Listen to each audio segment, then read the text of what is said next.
Hello, and welcome back to the Beginner Team Sonic LTS tutorial. Today's stage is Ocean Palace. The difficulty level definitely increases significantly over Seaside Hill, but this is also one of the most satisfying stages to play in the entire run. Without further ado, let's dive in.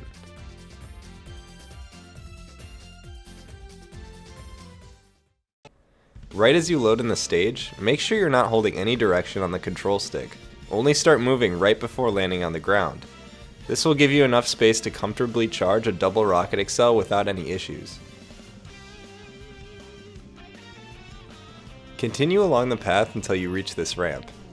You ideally want to hit this ramp in the middle or one of the sides, but I wouldn't stress on it too much considering the camera you're given isn't the greatest, and you only lose half a second for missing the rainbow rings. If you miss the rainbow rings, switch to tails and fly over the spring, then light dash cancel to the door. Do a knuckles combo in order to break the doors, as that pretty much guarantees that your teammates will be grouped up for a rocket accel. Hug the right side of the path to avoid the enemies and keep going until you reach this area, as you'll find a block in your way. If you get lucky with your rocket accels, you can actually sneak under it, but most of the time you'll need to break it by gliding into it and spinning your teammates. After breaking the block, switch to tails to fly up to this booster, then thundershoot into the booster in order to get your flight back, and after hitting the booster, tap A very lightly to fly into the ground, keeping all of the speed you got from that booster.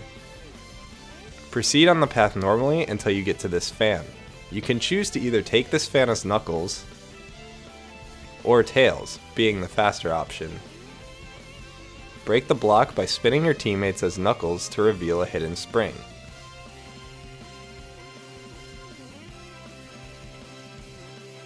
Continue on the lower path, and glide into this higher ledge to keep all the speed you built up. Keeping speed with this glide is trickier than it looks. There's two things you need to remember. One is double tapping A as quickly as possible to make sure you're getting as little airtime as possible. The other is to not let go of A while gliding. You want to be gliding the entire time.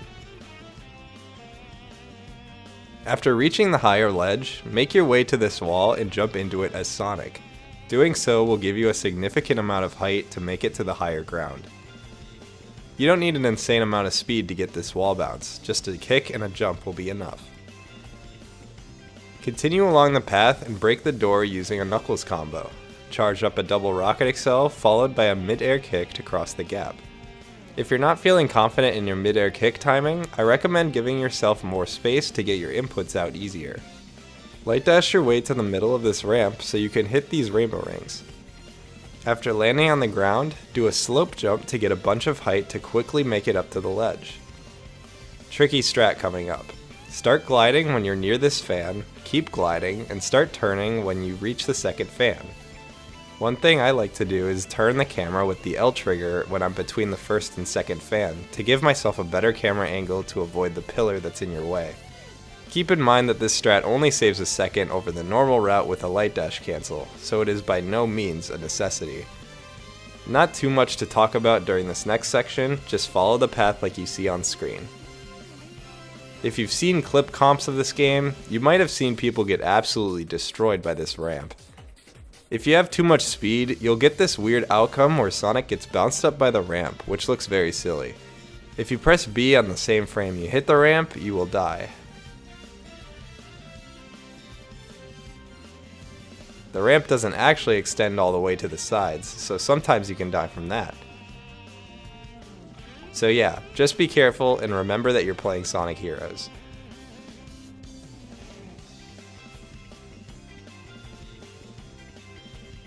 If you didn't die from the ramp, you will have made it to the turtle section. Take this cannon as Sonic. There are actually a lot of different ways to make this upcoming jump. You can choose to get on this upper ledge and kick upon landing, not get on this upper ledge, not kick upon landing, do neither of the two options, gliding as Knuckles, with this being the fastest alternative, or flying across as Tails, this being the slowest alternative.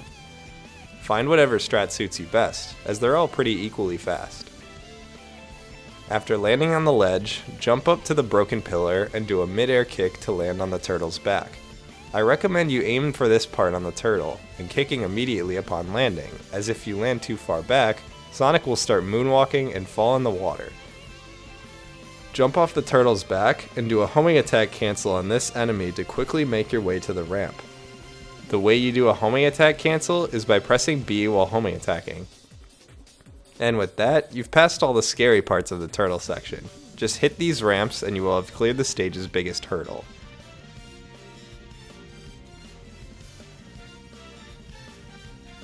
Fly over this set of springs and make your way over to the trail of rings. Remember, make sure your last action is not a kick for this light dash to work, so switch between characters if needed. Perform a light dash cancel by pressing B immediately followed by X, and glide immediately after.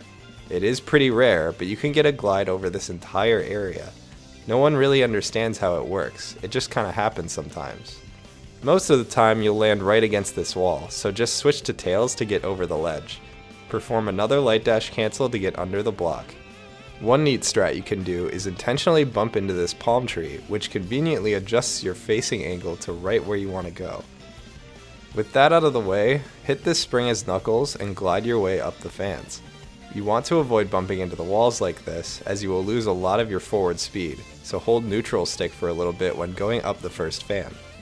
Land on this set of blocks and kick your way across the gap. Once again, destroy the door and perform yet another mid-air kick across the gap. Hit this spring as Sonic and homing attack when Sonic clears the wall.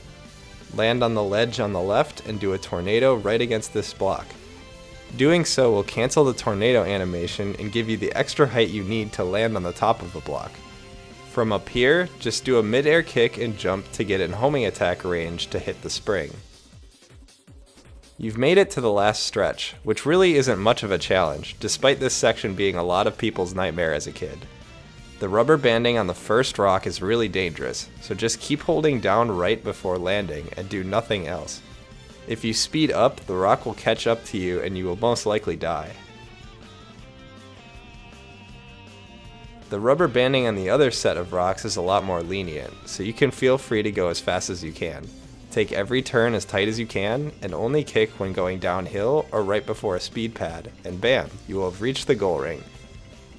If you enjoyed my commentary today, make sure to head on over to twitch.tv/AuraAce66 and hit subscribe. And ask him to hop on Overwatch while you're at it.